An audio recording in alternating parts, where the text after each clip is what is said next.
Hello, everyone. My name is Michael Lieberman, Food and Beverage Practice Leader at FOA & Son Insurance Brokers. And thank you so much for joining us today for episode 4 of Food for Thought. Transparency in the food supply chain. Customers want it and customers deserve it. What does transparency mean? Today, I want to challenge you to think about food and beverage supply chain transparency differently. To help push you along with that challenge, I am joined here today by John Keogh.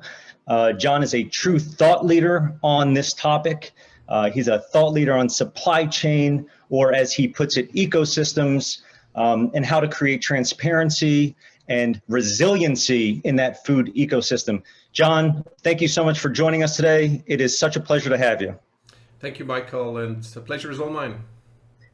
So I did mention resiliency.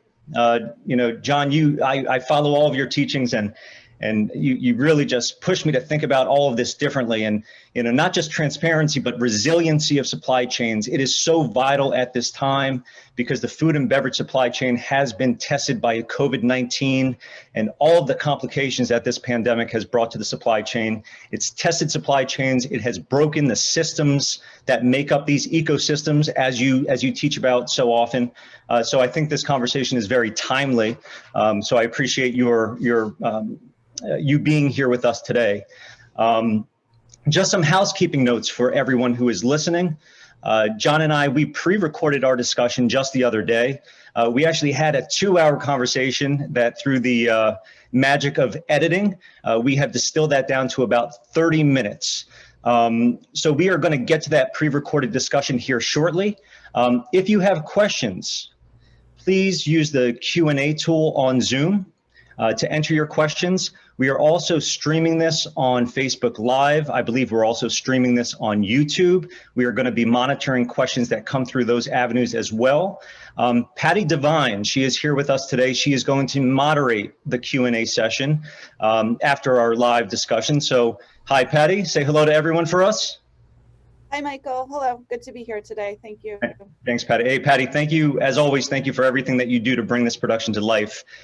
You put a lot of work into it, and it's very much appreciated. Thank you. Thank you. So yes, please stay tuned after our pre-recorded discussion. John and I, we're going to come back to field those questions live for you here. So stay tuned for that. Another reason to stay tuned is that we have a very special message that you will hear from No Evil Foods. You're going to hear that message during the pre-recorded discussion, but then during our live Q&A, we are going to select 2 random listeners to actually receive some No Evil Foods product. So please stay tuned for that. No Evil Foods is an amazing vegan food company, really putting out amazing assortment of products. Please check them out. But for now, housekeeping notes are over. I encourage you to sit back, relax, and enjoy episode 4 of Food for Thought. Consumers today demand and they deserve to know more about the products that they consume.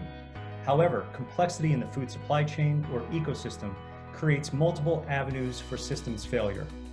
How can food and beverage companies utilize technology, regulations, and industry standards to enhance supply chain transparency? I'm Michael Lieberman, Food and Beverage Practice Leader at FOA & Son Insurance Brokers, and this is Food for Thought.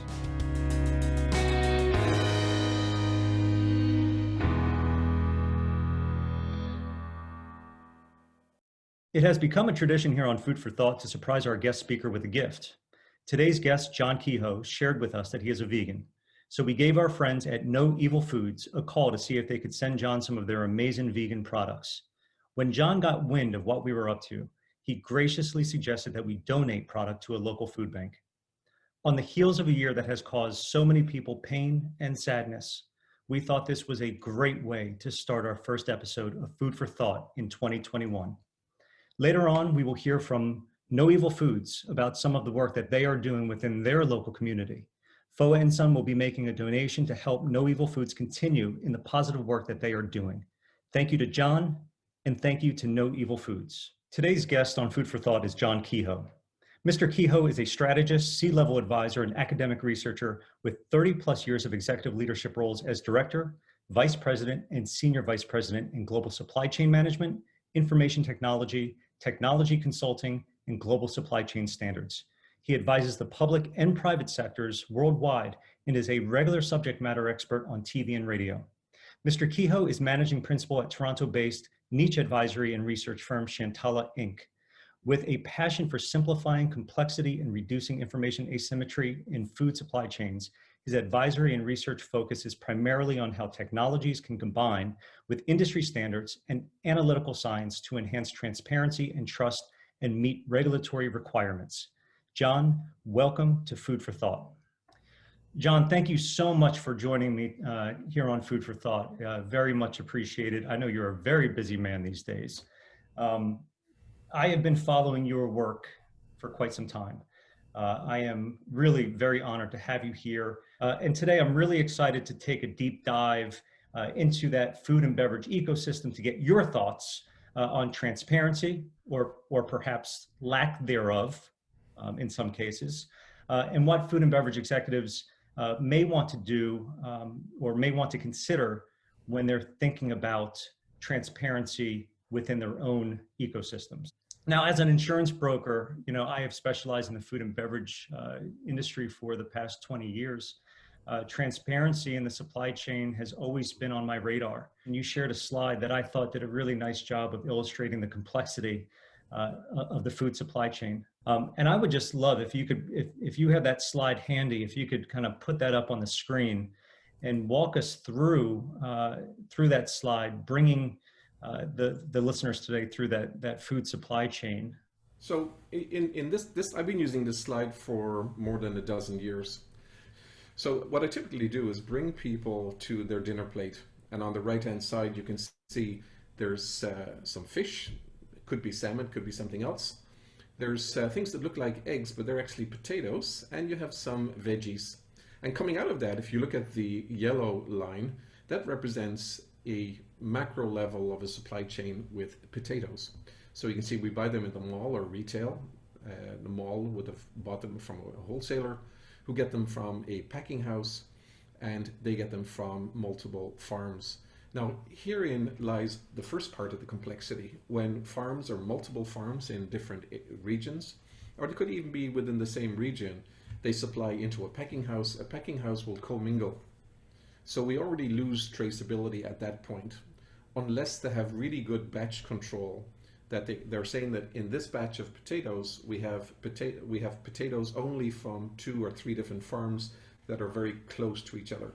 So some companies are really, really good at doing that, so that if there is an issue or a recall later, they'll be able to say, okay, so these batches are involved, they came from these farms. This is a very, very simple view of the supply chain. If you look at all the ingredients that come into the farm, you have fertilizer, you have insecticides, herbicides, pesticides, and many, many other things. Well, I've worked with the World Customs Organization and Interpol in the past because, believe it or not, there's also a lot of fake fertilizer on the market. There's also fake insecticide, herbicide, pesticides, you name it. So anything that we can produce and put into our ground to help plants grow, our fruit, the bad guys are out there. We have, what I often say is that we have 2 issues with trust in the food chain. And one is bad character and the other one is bad data. We can fix bad data if we start using standards like GS1 standards, for example, and we have interoperability between different platforms, but bad character we can never fix. We have to watch out for it and look for it. But when you start to build this picture, you realize very quickly that software alone, or even humans, can't tell you if that's really salmon because it looks like trout.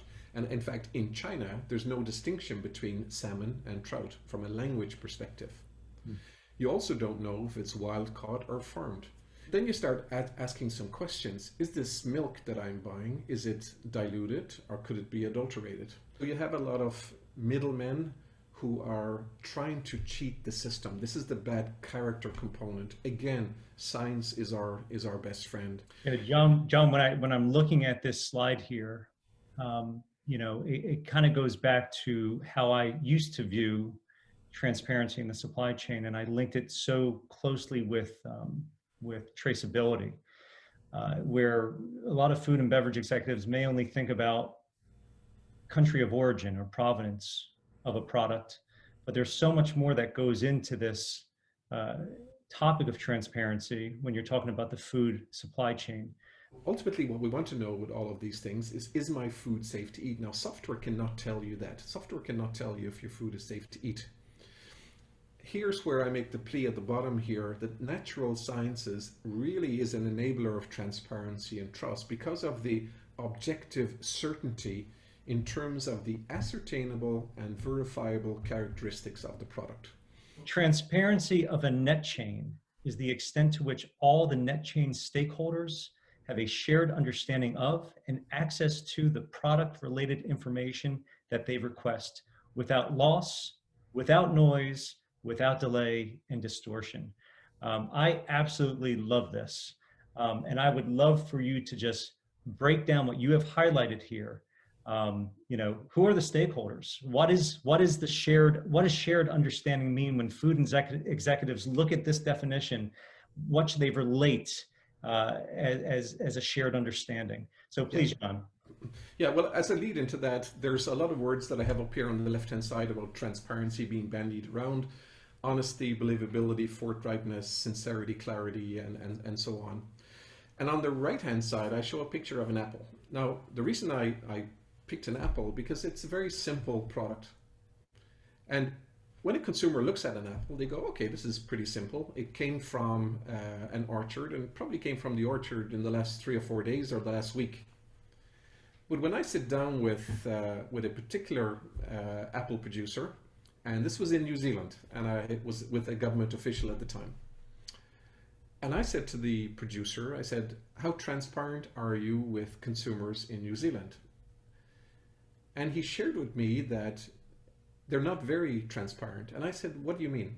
And he said, well, we don't tell the New Zealand consumer that these apples could have sat in a barrel for 7, 8, 9 months before they actually got into the supermarket.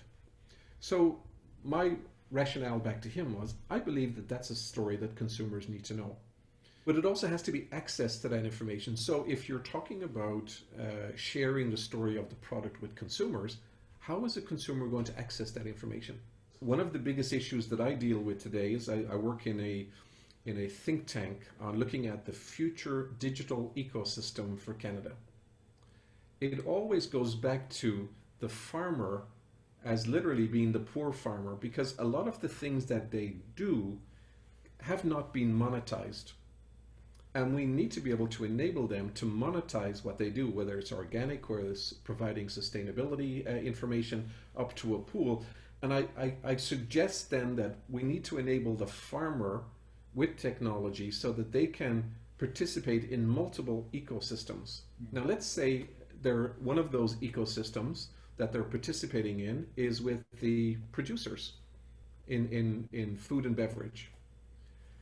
I believe there's a strong value proposition today to enable the farmer to share more information to those companies that they can add to their repertoire or to the data that they want to be transparent about, and share that information with consumers because it adds value. If we can prove that a farmer, and when I say prove, we can verify that a farmer is operating to best practices with organic, or is doing something else that's fantastic or wonderful, equal pay, and all of these other social and ethical things. If we can pass that information along with the product, then we're creating value. And that's the part where I'm very excited about, where companies can explore more aspects of transparency to create more value and ultimately give more money back to the farmers if we can monetize those data attributes. I believe that companies are missing an opportunity to monetize the fantastic work the primary producers and the secondary producers are doing in the market. COVID-19, I mean, we must talk about this, but COVID-19, it really did create unprecedented stress on supply chains, on ecosystems. The food and beverage supply chain was no stranger to this, for sure. as consumer demand skyrocketed for retail products and the food service industry and restaurants, shut down, many companies had to shift very quickly to get their products into different avenues of the supply chain. But I would have to think during that process of shifting to meet consumer demand, but also deal with what the food facilities around the globe were dealing with, keeping their employees safe, or perhaps shutting down because there was an outbreak at their facility. Food companies really had to shift and move very quickly. And I'm sure that things were sacrificed when it comes to transparency during that process. So as food and beverage companies have lived through this, and perhaps they're now a bit more in tune to preparing for the next crisis, what should food executives think about from the standpoint of supply chain or supply ecosystem resiliency? I have a slide maybe I can show on that. This one here. So before I start on this, I think I want to remind your viewers of the 3Ds. And the 3Ds are, the first one is digitization. And again, words are important. Digitization is basically moving from analog to digital, period. We still have a lot of supply chains because, again, we're globalized. The bulk of the suppliers will be small, medium enterprises, again, bookended by the big guys. But digitization is not where it should be. The second D is digitalization. And digitalization is business process and role automation.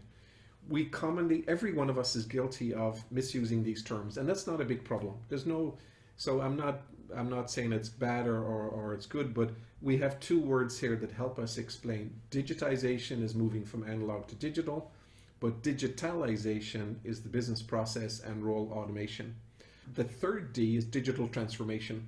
Digital transformation is not really about the technology per se, it's an enabler, but digital transformation is about the journey and it's about change management.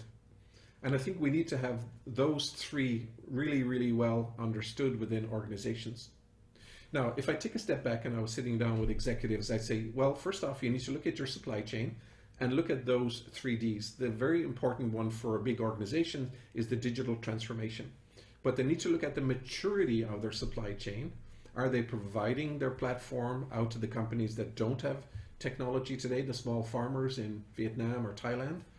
And are they doing some automation? Are they using things like blockchain? Are they using IoT?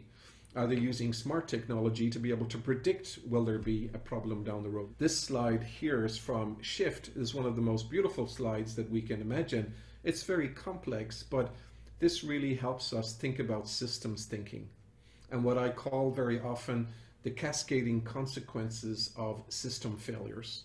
And this is very, very important. So on the left-hand side, I have a circle here. When you're looking at building resilience into your supply chain, food companies today need to be able to understand systems and ecosystems that are out there and how they're connected together. So I'll give a simple example for your listeners. I have a factory, and the factory is just a normal building, 10,000 square feet or whatever. The systems that are involved in that factory include, telephone, internet, electricity, water, and it could be more inputs. There's also then machinery, there's maintenance, there's the human resources, there's insurance, there's medical, there's food safety, and there's a myriad of ecosystems that are independent but connected to that factory. So if you put that factory in the center of this picture here, you could start to build a picture of what's around it. And then if you look at what would happen if something over here on the left-hand side failed, what would be the impact on my business? What would be the impact on my staff? So when you get into cases like COVID and where you had factories where there was outbreaks, then it becomes pretty significant. Now that again is predictable, and we did predict it. The food companies kept producing and producing and producing. Now I'm not faulting the food companies, but some of them, especially in the US, they got protection from the government because the government moved to the Defense Act. As you start to build this picture, you realize that, again, as I mentioned earlier, consumers are changing, their behavior is changing, the way they're engaging with companies is changing. What I recommend to companies is, rather than talking about farm to fork traceability, which is very narrow, enhance the conversation, make it broader, and I give them my permission to talk about farm to fork transparency. It's a broader discussion where traceability is one of the components. Yes. And I'm trying to get them to reframe this to a farm to fork transparency issue. And then people challenge me, they go, oh, but John, but the consumer can scan a product and find out where it came from. I said, that's not traceability, that's traceback. That's a traceback. Right.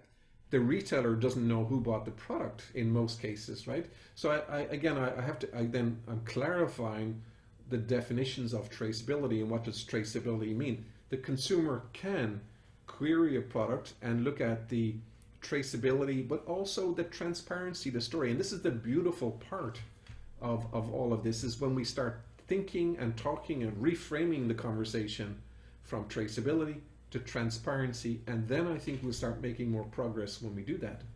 Absolutely. I mean, this slide, it's just so eye-opening to how interconnected we all are. And when food and beverage companies take a look at a slide like this, John, and they want to take the next step in preparing for the next hiccup, the next outbreak, the next contamination situation, the next plant closure, I have always appreciated how you talk about creating tripwires, circuit breakers.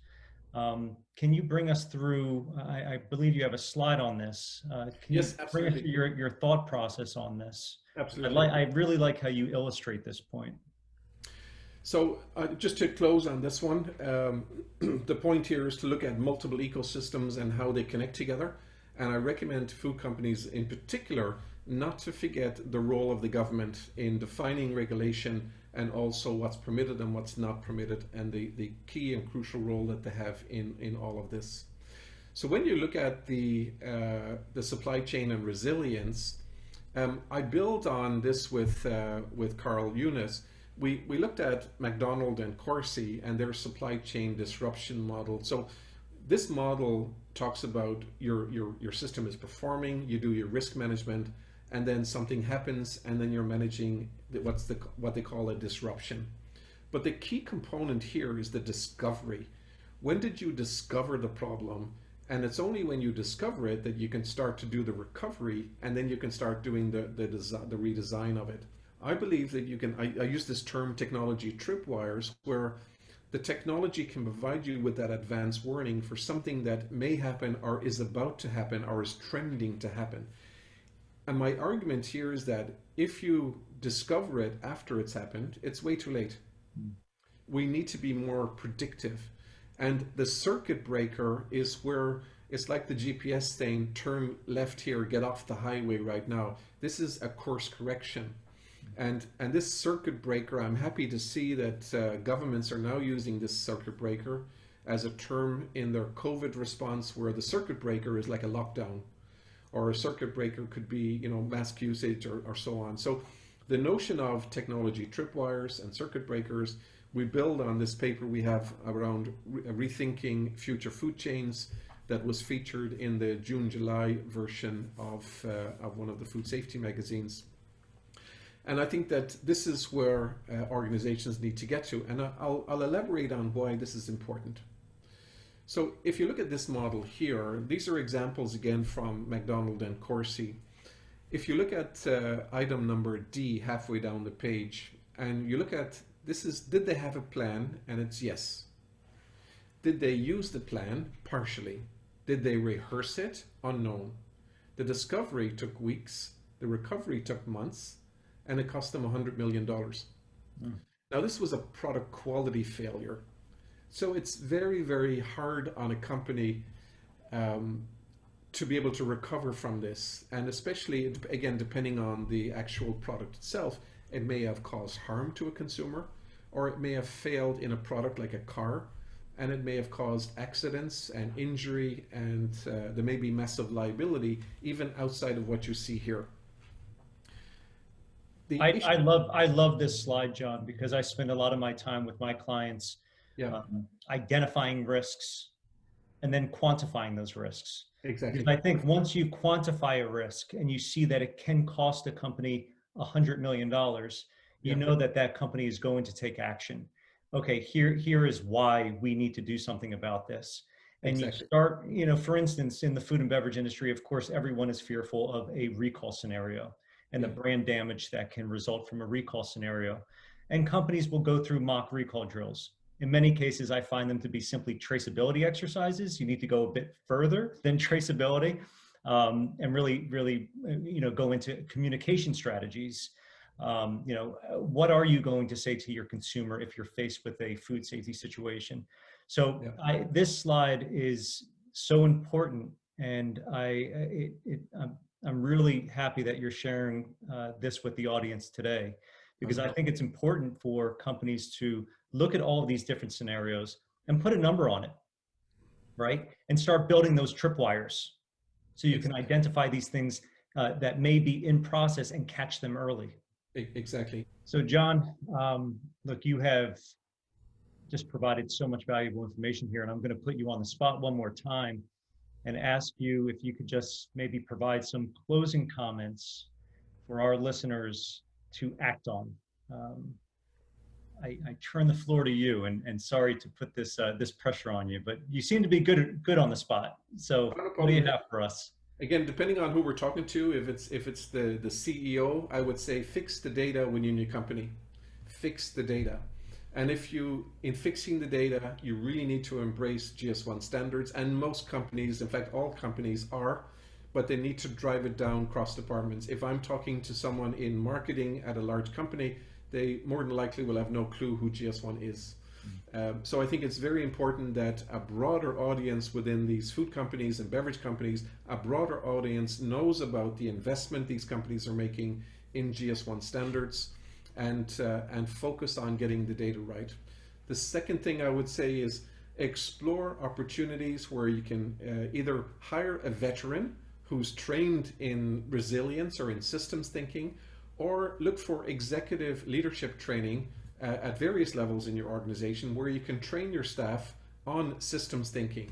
And again, hire a veteran is a great thing to do, or someone that has that background, because that's what they do very, very well. Strategy comes from the military, but also execution and a focus, and myopic focus on sharp execution, taking in all of the different risks is very important.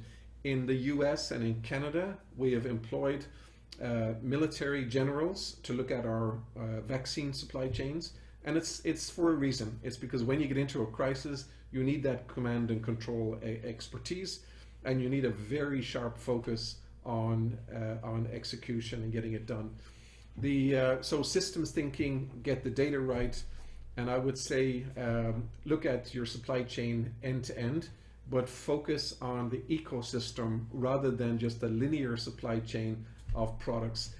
I would guarantee companies, if they start thinking in terms of systems, it will make it easier for them to understand the ecosystems that they're connected to. And if they understand those ecosystems, they can do better risk management, because they can look at what would happen if this ecosystem over here failed. And this is what I call the cascading consequences of system failures. It's not hard to do, but there's just a couple of small things that companies need to get right. The last thing I would say is the 3 Ds: digitization, digitalization, and digital transformation. You need to have a solid understanding that they are different, and we can't make an assumption that all of our supply chain, even in Canada and the US, we still have faith-based groups that are not digitized. So we need to figure out how we can embrace them into our local, regional, and national or North American supply chains within that context that they shun technology, but they're still invaluable contributors to our local economy and to the nutrition of the nation. So The assumption is that everyone is digitized. That's not the case. John, thank you so much. I sincerely I appreciate your time and your expertise. The information that you have shared is invaluable to all of our listeners. And I would encourage anyone who watches this web series to follow John. He's easy to find. He has a great presence online. You can find him on LinkedIn. You can find him on YouTube, a lot of YouTube videos. John, I know you are launching this new series. What is the name of the series? It's all about food traceability or transparency, correct? Tell us a little bit more about that. 2 years ago, I launched a series called The Future of Food, and last year did a significant amount of interviews. I call it 10 by 10. So I'll talk with 10 executives or 10 subject matter experts for 10 minutes. So that's the format of that Future of Food 10 by 10. So if on the website, there's, I talked with executives at different levels. I talked with academics. And last year, just before Christmas, I did a 10 by 10 with blockchain solution providers, which may be very valuable for companies to have a look at. So that's 10 times 10 minutes with 10 companies. And then after that, I concluded with an academic panel with 4 professors. In fact, there was 3 in the end, 3 professors. And we talked about what they saw, what they heard, and what the gaps are. And how do we look at the academic side of this? What can we do better in academia to do research, and how can we help? This latest series is now a Future of Food mini-series on food provenance. Again, it's intended to help educate on what food provenance is, to talk about why would we do it, what are the benefits, what is the technology that we use, what are the challenges, and so on. So I've spoken with 8 different scientists, and we published that. There's a few more scientists that want to be included, and I may do a few more interviews on that in the next week. As we go through the year, I'll do a multitude of 10 by 10s. They will include traceability, recall, anti-counterfeit, halal, and also one that's that we're supposed to launch in the first quarter is on predictive analytics. So the future of food, predictive analytics, where we'll talk with food companies, beverage companies, academics, technology firms about what does this mean, predictive analytics? How do we use AI? How do we use machine learning to help us manage the food chains much better? Well, John, I will be following all of that content, and I'm sure our listeners will be tuning in as well. I also want to thank you for being so gracious. Allow me to explain. Here on Food for Thought, we typically give a gift to our guests. After learning that you are a vegan, I reached out to one of my food clients, great vegan company by the name of No Evil Foods. I reached back out to you to get a shipping address, and I think it's then you realize what we were up to here at Foe & Son, and you stopped us. And you graciously said, please donate that food product to a food bank. So in your honor, instead of sending you No Evil Food products, we worked with No Evil Foods to help them continue the amazing work that they are doing in their local community with a charity called Bounty and Soul. They're out of Black Mountain, North Carolina. So we will end this episode today, the first Food for Thought of 2021, with a very uplifting message from one of the co-founders of No Evil Foods. So John, thank you. Happy New Year. And to all of our listeners, Happy New Year to you as well. And please stay tuned for the live Q&A. My pleasure. Thank you, Michael. It was a pleasure to talk to you, and best of luck for 2021. Hi, I'm Sadra Shadell, co-founder of No Evil Foods. Our mission at No Evil Foods is to fuel and inspire positive change on people, the planet, and animals through awesome plant-based food. Our company takes as many opportunities as we can to put more good into the world, and we believe that when you give, we also receive. One of the organizations that we love to support is called Bounty and Soul. They're a local community-based nonprofit that provides access to fresh plant-based food through their weekly no-cost farmers markets. In 2020, with the help of Bounty and Soul, No Evil Foods distributed over 12,000 pounds of plant meat, which equates to about 64,000 servings of healthy plant-based proteins. We and Bounty and Soul believe in creating communities where everyone has the right and the opportunity to eat well, be nourished, and thrive. And I was so touched when Michael shared John's request to make a donation on behalf of No Evil Foods to Bounty and Soul. I think that that is the perfect illustration of how we can all work to do no evil and add a little more good into the world every day. Thanks to everyone for joining us here on Food for Thought. My deep appreciation goes to John Keogh for being our guest today, and to the team at No Evil Foods and Bounty and Soul.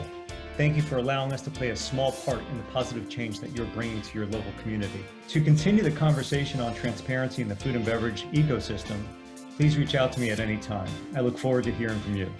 And as always, I'd like to close by thanking all of our FOA and Son valued clients for allowing us to serve your risk management and insurance needs. It's our honor to play a role in your food and beverage journey and your success. I'll see you next time on Food for Thought. Welcome back, everyone, to the live Q&A. John, if you're going to join us, the time is now. There you are. I was wondering if we had to wear the same clothes as in the video. Well, you know, that we'll think about that for future episodes. That's a good point. Keep it seamless, right? So, Patty, I know that you've been monitoring the various chat avenues. Do we have any questions that have come in from the listeners? We do. So the first question, and the person's anonymous, so I don't know from who, but what is your opinion on major risks to the food chain where more transparency or use of technology could minimize that risk? For me, Michael? You know what, John, I think we can both take a stab. I mean, I have my thoughts on this as well. You know, maybe I'll touch on it briefly, but what I've seen more and more, and in fact, John, you just today, you put a quote, you put a post up on LinkedIn about this. One of the big concerns that I have in the food supply chain right now, especially with the breakdown of systems that can take place in a pandemic type situation we find ourselves in, where you have companies shifting, is food fraud. That's something I'm looking at very closely. And when I talk about food fraud, I am talking about economic adulteration. I'm talking about, you know, to bring this to life, let's think about an importer who's bringing in spices or cumin, to be exact. We have seen in the past cumin has been adulterated by the introduction of a lesser cost product, which is peanut protein. So again, you know, I think this is where transparency in the supply chain can really help curb those situations, you know, where, you know, instead of just relying on a certificate of analysis from a foreign producer, perhaps dig a little bit deeper, do your own testing, more surveillance. So yes, food fraud is on the top of my list. And again, you find this in multiple areas of the food supply chain, not just spices. You can find it with oils. You know, think about olive oil. 100% olive oil that may be tainted with some other lesser cost oils. John, your thoughts? Yeah, well, if I reflect on what happened, what is happening and still happens with sustainability, you have this term we call greenwashing.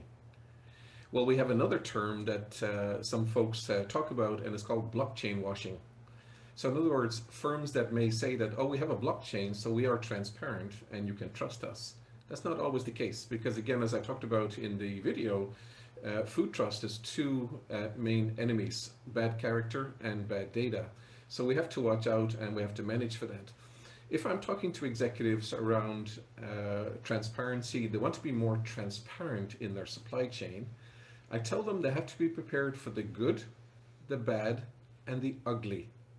And there will be a component of all three of those, hopefully more towards the good side.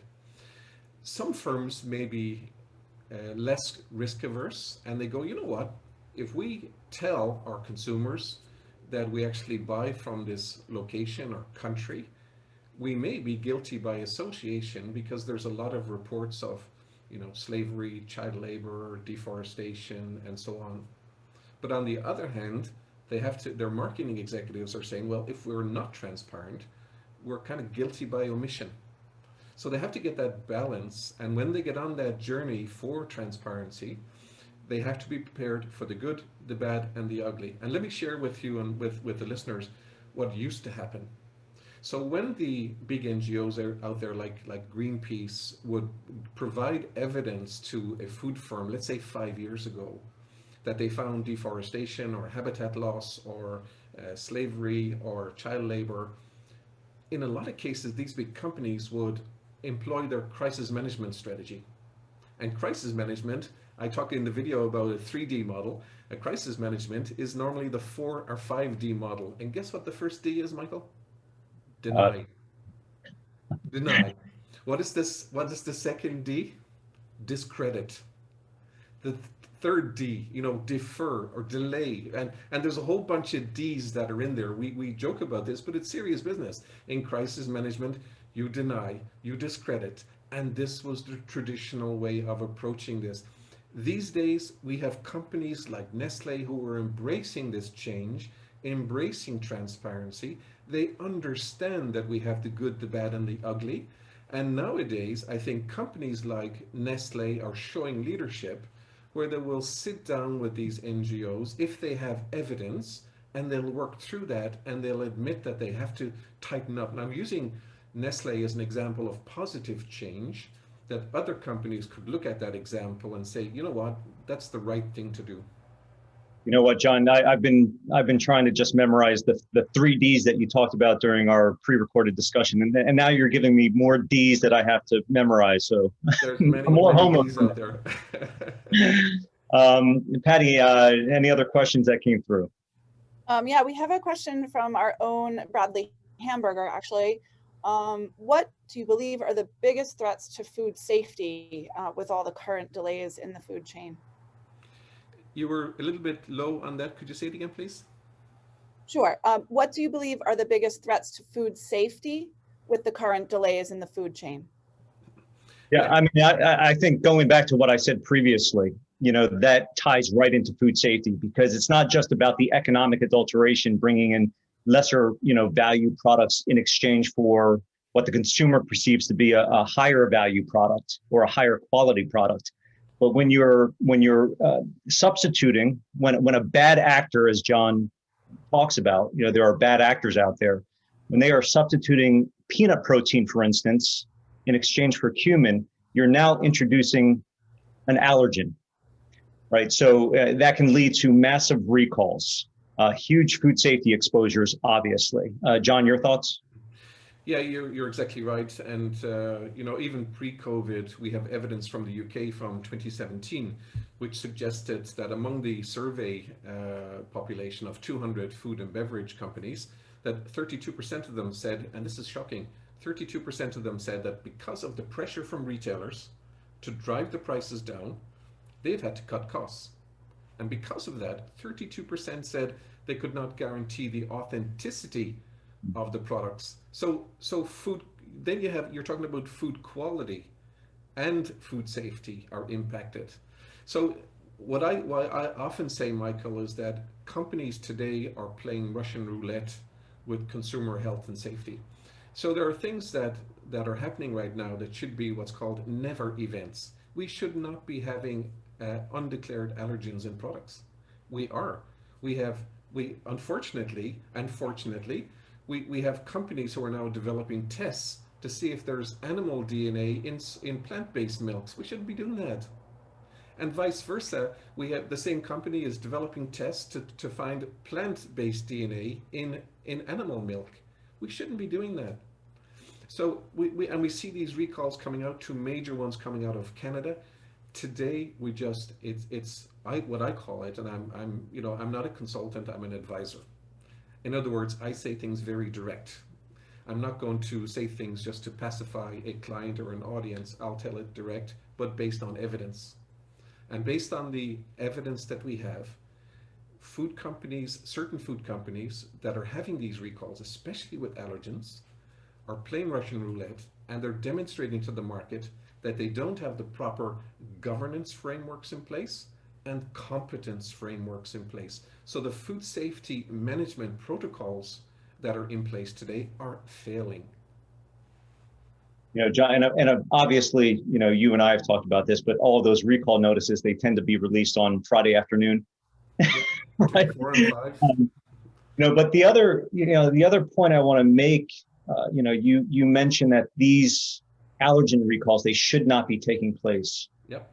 But again, as long as the bad actors exist in the food ecosystem, you know, and I'm not quite sure how we eliminate the bad actors from the food ecosystem. Don't you believe that companies need to develop these tests, unfortunately, these DNA tests, to perform that further analysis, that further surveillance to make sure that their products are safe before they enter the stream of commerce?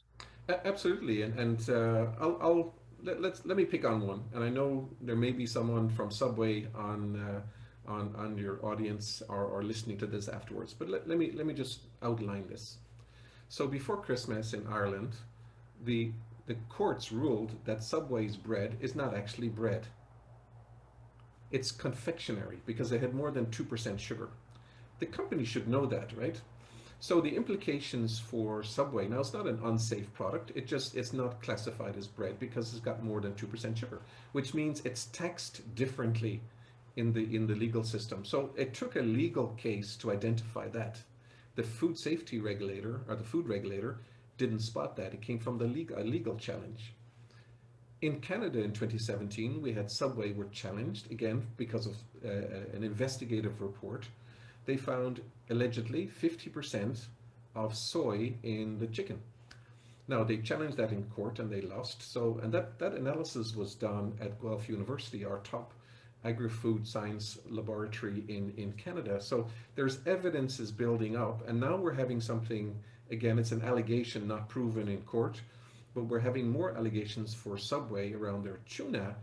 And these are things that these companies need to take serious. I don't think that there's a mass conspiracy out there against Subway, and I wish them well in dealing with this. But food companies need to be transparent about what they're putting into their food. If you are putting in 2% soy, well then tell the consumers that you're putting in 2% soy. If it has X amount of sugar, then tell the consumer it has that. So I think it's not only the bad actors. I'm seeing more and more that we're discovering that the good actors actually have bad habits. I'll put it that way. I don't think that any of the companies out there want to make people sick or poison them. I think they're all well intended, but the more popular that our science is getting, and our science is actually developing faster than industry's ability to prevent the problems, if that makes sense. So in other words, we can detect lower and lower components of a contamination in a product. Sure, and also just the litigious society we find ourselves in today, John, especially in you know North America. It provides a little more incentive. Not that companies should need incentive to do the right thing, but it does provide that nudge towards true transparency, because you are welcoming a lawsuit similar to what we're seeing with Subway right now. Exactly. And again, I know Subway will come out of this fine, and it's a great company, and they have some great people in there. They have great supply chains, and in fact, they're one of my case studies in supply chain where I celebrate some of the work that they're doing with GS1 on the effective traceability. But again, Subway is a big system. They have a lot of suppliers. They have also the local component.